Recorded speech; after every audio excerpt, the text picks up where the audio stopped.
The Raiders are turning heads this season with a 3-1 record. Their wins weren't easy either. All of them on the road in Eastern and Central time zones against the Saints, Titans, and Ravens. The Falcons, they're so lost. The Raiders sit just one game behind the Broncos in the AFC West. Stephen A., are you buying the Raiders as contenders? Yes, I am. Contenders in terms of not Super Bowl contenders, but I do believe that they will make the playoffs. I think this is the first time, and I think they've missed the playoffs for like 14 straight years.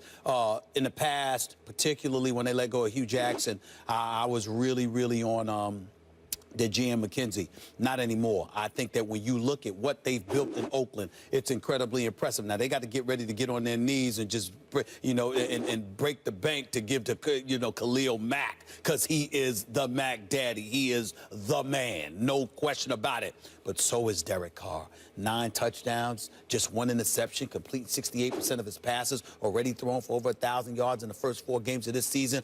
Latavius Murray, they got a 3-headed running attack. Latavius Murray, this kid, DeAndre Washington and Jalen Richards, both averaging better than 4 yards a carry. Very impressive. I thought it was about Amari Cooper. I really did, because I love me some Amari Cooper, okay? The boy was big time coming out of Alabama. He has lived up to the hype and then some.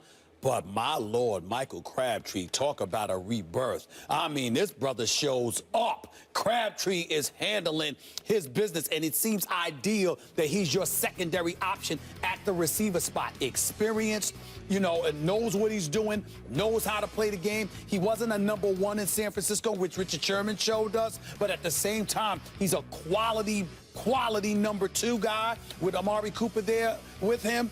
I like what I'm seeing offensively. Defensively, they got to defend the pass better. There's no question about it, because they're ranked dead last. They got to do a better job. But I'm a fan of Jack Del Rio and the job that he has done. I'm a fan of their coaching staff. That mystique of Raider Nation, to me, is coming back. They got to do something better with Khalil, because, again, you got to get Khalil Mack some help. But then I look at the schedule, Max. Let's look at this.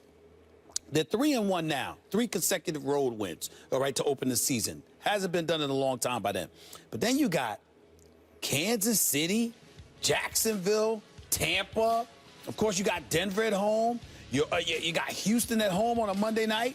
You got a struggling Carolina Panther team, Buffalo. I mean, don't get me wrong, their schedule is quality, but it's not a death knell. Right. They can win some of these games. And with the way the Jets and Buffalo have looked in the AFC East, with the way the AFC, you got competition in the AFC North. I only think the winner of the South will come out.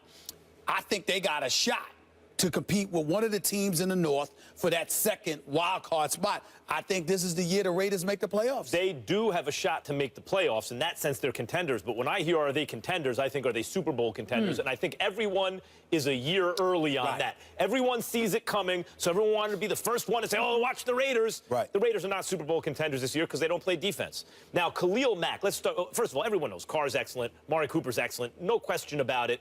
But this NFL, it's almost like baseball during the PED era. Not that they're totally out of the game, but when it was running rampant. There was so much offense, these pitchers had to figure out a way to get these monsters out, right? Then you take the PEDs out, the pitchers have gotten better, and now, until very recently, offense was way down. Yeah.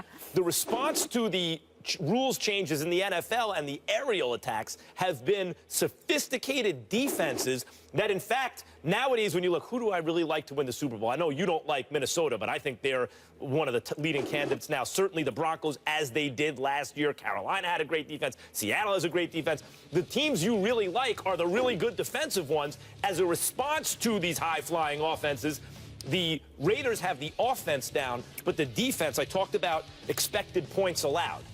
That compares you to league average. Sure. They're 6th worst defensively by expected points allowed.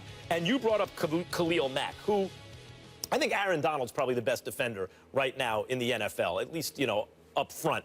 Khalil Mack He's is dual right. Yeah, he is. Linebacker, defensive end. I like it much better. Pro Bowl in 2 positions. I like it much better when he's basically a linebacker than when he's now. It looks to me like he's basically I like him moving around. I like him moving around. Okay, let's look. Right. This year, He's only one got a sack so far. Last year, 15, which means just about a sack a game. Okay, but they're keying more on him now. Well, too. also, but he's got his hand in the dirt Right. at defensive end. It's different. He's not his skills are not as on display. He's not being deployed as well, I think, from this position. 17 disrupted dropbacks last year, 1 so far this year. So the good news for the Raiders is, as they figure out how exactly they want to deploy Khalil Mack, the defense can get better. But I don't think better enough. Like last year, they were middle-of-the-pack defense. Right. This year, they're on the bottom. Right. I think Against they're the still pass. a draft away and from That's bringing fair. in enough defensive That's players fair because to be real I'm about the contenders. players. I'm not talking Super Bowl, not with New England, Denver, and Pittsburgh in the AFC. I'm not saying that. But let's also point this out. Don't just bring up Khalil Mack.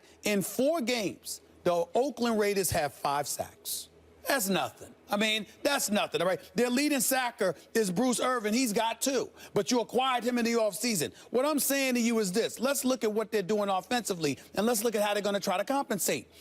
Derek Carr's only been sacked twice this year. Twice in 4 games. That's it. Okay, he's got 9 touchdowns, just 1 interception. You're protecting him. The running backs running the football effectively with Latavius Murray. Okay, he's averaging 4.3 yards a carry. DeAndre Washington is averaging 6.4 yards a carry. You've got Jalen Richards averaging 8.5 yards a carry. You've got blockers. They're protecting the quarterback. Plus, they're opening holes to run the football effectively. That means you can move the chains because you got to worry about Derek Carr, who's got a strong enough arm to throw outside the numbers. You got to worry about this offense, and I think that compensates for some of it, which is why I got them being a playoff team. My takeaway from the Raiders is deploy Khalil Mack correctly. That dude is different. Okay. That is a special talent. No question. The West Coast, the return of football in Los Angeles has been a good one so far. The Rams have certainly been one of the biggest surprises in this young season as they're currently sitting atop the NFC West, tied with the Seahawks at 3-1 after being shut out in Week 1 to the 49ers. Jeff Fisher's crew bounced back, beating the Seahawks, Bucks, and Cardinals. We welcome the coach, Herm Edwards. Good to see you. Good to be here. Herm, in the Talking house. about Stephen A's favorite team, Yes, the Rams. yes. And I know how he feels about. Yes, it's been no secret. I'm not even going to say who's coaching that team. Right, It's no kinda- secret. How you've been tough on Jeff Fisher, but with that being said, are you ready now to buy in on the Rams since their latest win streak? No. Why would I be? What the hell have they winning? done? They've won 3 games in 4 weeks. Last time I checked, there's still 12 games to go. We're talking about a coach in Jeff Fisher that's in his 22nd season, and 15 times he's been out of the playoffs. This man's record is an atrocity. As far as I'm concerned, he's lucky to be the coach. This defense is elite. We all know what these boys bring to the table.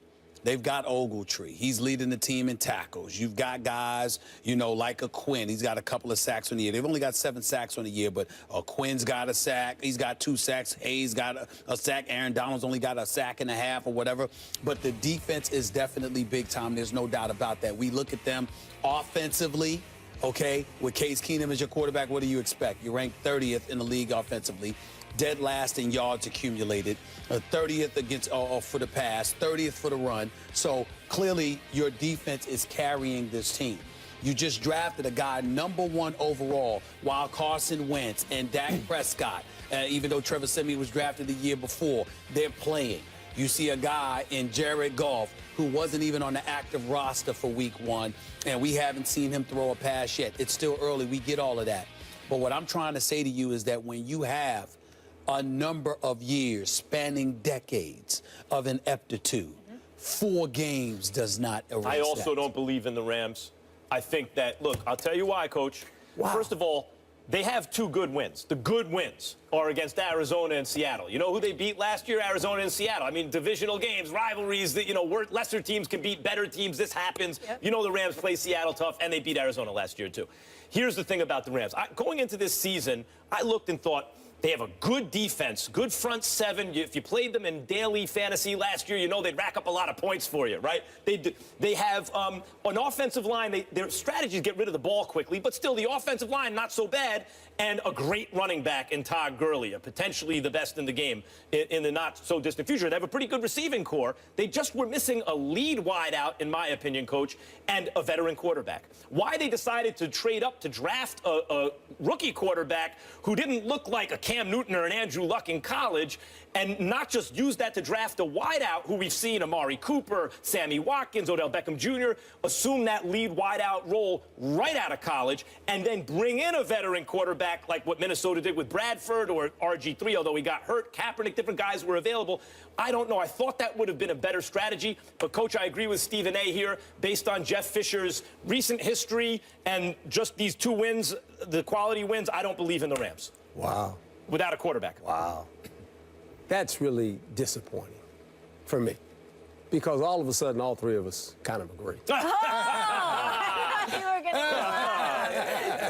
I like the tease. I like the look at Coach elevating his TV action. You gotta sell the play action. Well, look, you gotta sell it.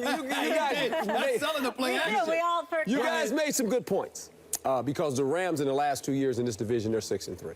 Jeff does a great job in the division. Last year, in the last 2 years, they've been 4-7 outside the division. They beat the Browns, they beat the Lions, and they beat Tampa Bay twice. There lies the problem. Their offense is what I call slow-moving at best. They have a problem with big plays. Got a unique running back, but the offensive line is not very good, to speak nicely.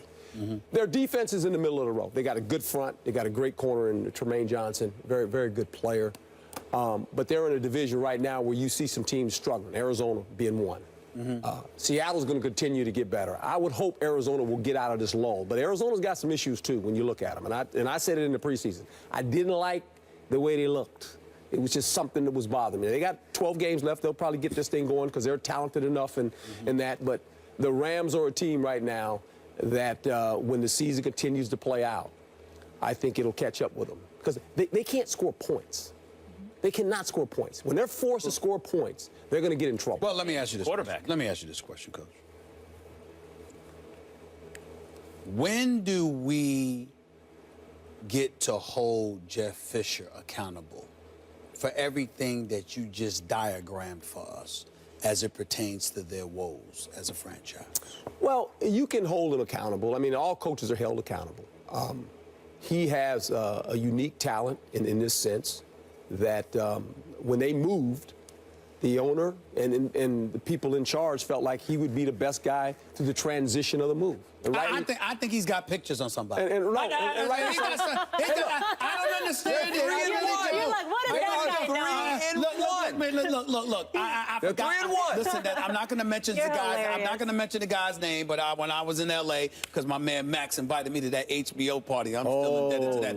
That was a special party, boy. Here's the deal. I mean, Max invited me out there, and we was having a ball. You know, the point that I'm trying to make while I was there, there was an event for the Rams. Yes. And I met a couple of employees there for the Los Angeles Rams. Incredibly nice guy. One guy there needs to be the damn executive because I've never seen a man sell a franchise any better in my life. That's what he they knows do. who he It's is. Los Angeles. It was special. This dude is the greatest salesman I've ever seen in my life. It's unbelievable how he sold the Rams. But I say all of that to say I'll tell y'all the same thing I told him.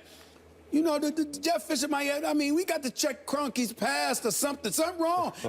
Jeff Fisher might have pictures on him or something. 15 years, you missed the playoffs in 21 seasons, and not only do you stay with the team to make the move from St. Louis to Los Angeles, but you get a contract extension too.